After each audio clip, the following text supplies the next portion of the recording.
Muy buen día. En este video vamos a ver cómo se trabaja un poco con las herramientas de párrafo. En videos anteriores vimos cómo trabajar ciertos aspectos muy básicos con los caracteres, con las herramientas particularmente de texto, pero ahora vamos a pensar un poco más global.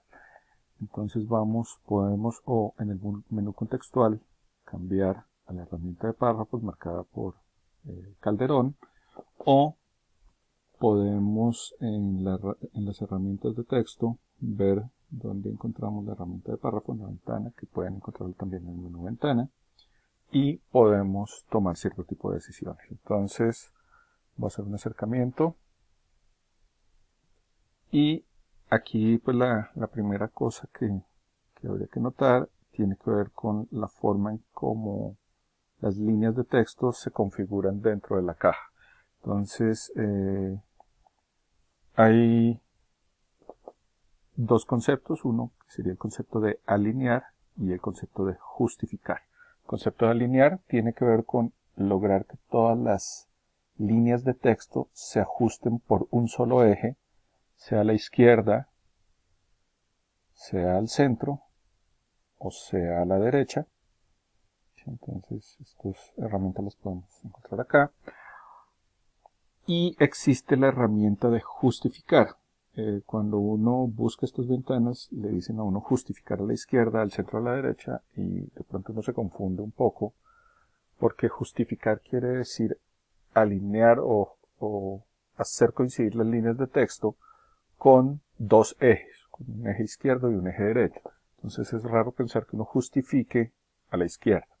Pero esto tiene que ver con el hecho, aquí lo vamos a hacer, con el hecho de que las líneas que ocupan todo el ancho de la columna se ajustan a ambos lados, mientras que las líneas que son más cortas, que normalmente son el final del párrafo, se alinean, estas sí se alinean a la izquierda, se ajustan hacia el lado izquierdo.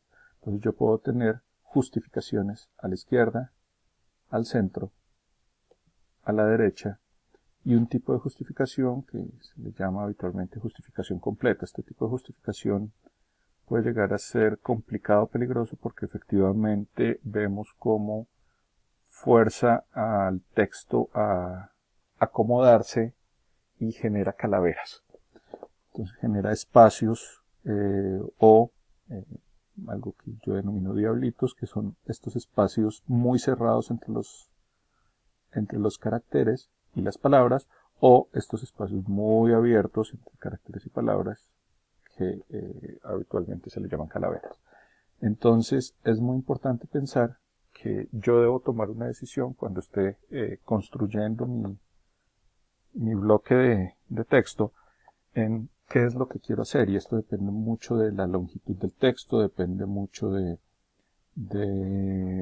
también como de las características del texto. No sería lo mismo trabajar sobre prosa que sobre poesía, por ejemplo, sobre versos. Y hay otro tipo de características que uno podría tener en cuenta. Entonces, como ideas generales, siempre que uno vaya a justificar un texto, es decir, mandarlo a ambos lados,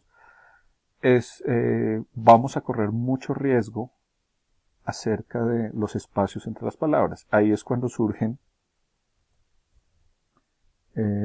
estos guiones de separación que nos permiten partir las palabras. Entonces, si yo evitara, lo voy a marcar aquí con este separar o no separar, entonces cuando yo le digo no separar y doy esta partición, suele ocurrir que las palabras se abren si tengo palabras muy largas o si tengo, no sé, una columna muy angosta. Vamos a ver. Suele pasar que el texto se calaverea muy fácilmente. Entonces, es muy diferente tener un ancho de columna amplio a tener un menor ancho de columna. Y miren que se puede observar que si yo activo la opción de separar, pues inmediatamente el texto se redistribuye de mejor manera. Muchas veces no es óptimo, pero puede estar mejor distribuido. Eso igual nos lleva a que ocurran cosas como estos textos, estas unidades cortas de texto que no se ven muy bien dentro de los párrafos. Entonces, es muy recomendable que cuando yo esté trabajando con anchos de columnas suficientes, lo de la suficiencia y la cantidad depende mucho del idioma, depende mucho de otras condiciones, de la misma fuente que estoy usando, pero si yo tengo unos 8, 11 palabras por línea, pues podríamos considerar que es un espacio relativamente suficiente y de pronto nos podemos arriesgar a lograr una justificación. Sin embargo, cuando los textos están un poco más cortos, las columnas son un poco más angostas, es muy recomendable que uno empiece a pensar en la posibilidad de hacer que los textos se alineen. Entonces, que se alineen, y lo más convencional es alinearlos a la izquierda, porque el alfabeto latino, pues en general nuestro tipo de lectura se basa en una lectura de izquierda a derecha y de arriba hacia abajo. Entonces, seguramente si tuviéramos caracteres de otras lenguas, el árabe por ejemplo, pues probablemente sería mucho mejor hacer una justificación, una alineación a la derecha. Sin embargo, cuando estamos alineando a la izquierda, pues es ideal no mantener la partición de palabras. Entonces, la idea de la partición de palabras surge de la idea de equilibrar los espacios cuando estoy justificando, pero si no voy a justificar, entonces es muy recomendable no partir los renglones. También es recomendable en otro tipo de situaciones, como por ejemplo en textos muy largos, muy grandes, títulos o textos cortos, pero de gran tamaño, no usar partición de palabras. A veces se usa como parte del estilo gráfico, pero pues no es algo muy convencional.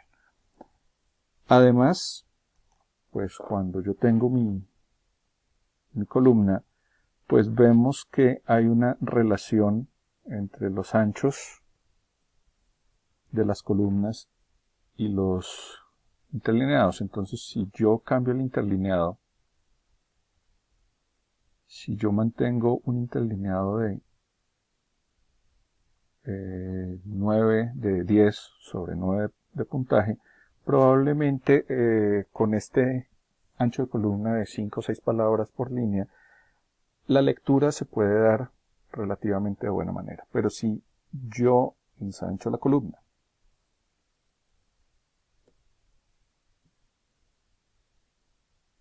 digamos que voy a justificar el texto, siguiendo un poco la lógica de lo que venía diciendo,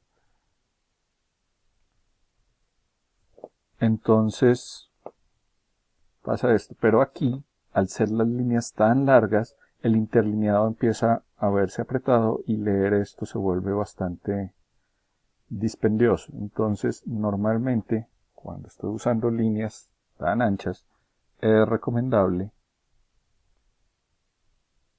acudir a interlineados mucho más abiertos, interlineados que me permitan tener una lectura mucho más descansada y que permitan que cuando yo termine de leer una línea, el ojo tenga un camino por el cual devolverse para poder leer la siguiente.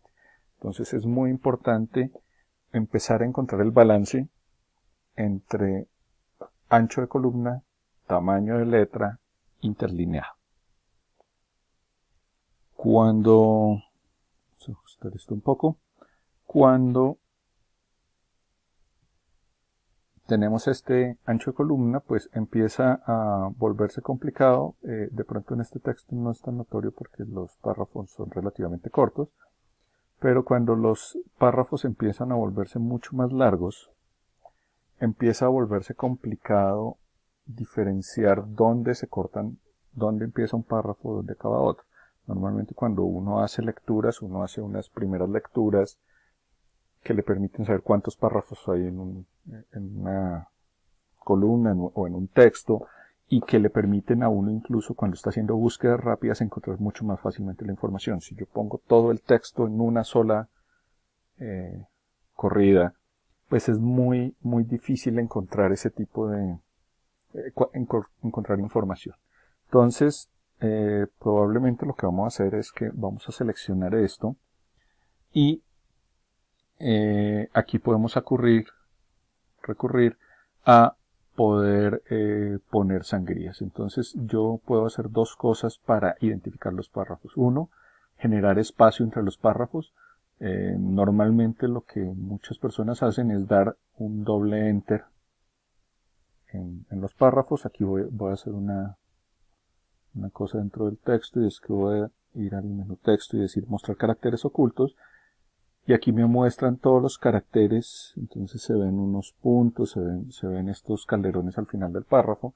Entonces normalmente cuando alguien quiere resaltar un párrafo, da un doble enter, cosa que se vuelve un poco compleja de manejar cuando estoy manejando o administrando textos muy grandes. Entonces vamos a tratar de manejar textos un poco más automatizados. Entonces, aunque esto es una cosa muy básica, pero voy a decirle que después de cada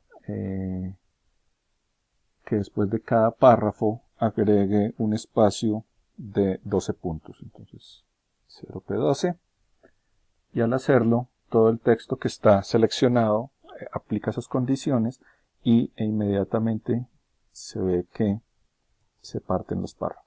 Entonces, forma número 1 de marcar los párrafos con un salto de línea. Forma número 2, habitual de marcar los párrafos, se puede hacer con una sangría de primera línea. Entonces aquí, si uno se para en las primeras, sobre estos botoncitos, le dice qué es. De pronto los iconos son suficientemente dicientes. Aquí le voy a decir que quiero una sangría de 2 picas, son como 8 milímetros, 9 milímetros, y aquí entonces vemos cómo se mueve el texto para hacer este tipo de saltos. Entonces esto ayuda a identificar fácilmente. No es recomendable usar la doble información, es decir, salto de línea y sangría o salto al mismo tiempo. Entonces o se usa uno o se usa el otro. Nosotros también podemos hacer el uso de una sangría izquierda, una sangría izquierda para todos los párrafos. Vamos a marcar acá que quiero una sangría izquierda para todos los párrafos, digamos de 2 picas. Entonces toda la caja de texto es de un tamaño, pero todo el texto se recoge una pica o 2 picas o en la medida que yo le haya dado. Y aquí le voy a decir que en la primera línea quiero que sea de menos 2 picas. Y entonces las primeras líneas se echan para atrás. A este tipo de marcación de párrafos se le llama sangría francesa, que es otra de esas opciones que normalmente se usan. Dependiendo del tipo de publicación, a veces puedo preferir este tipo de marcación o la sangría tradicional o el salto de línea.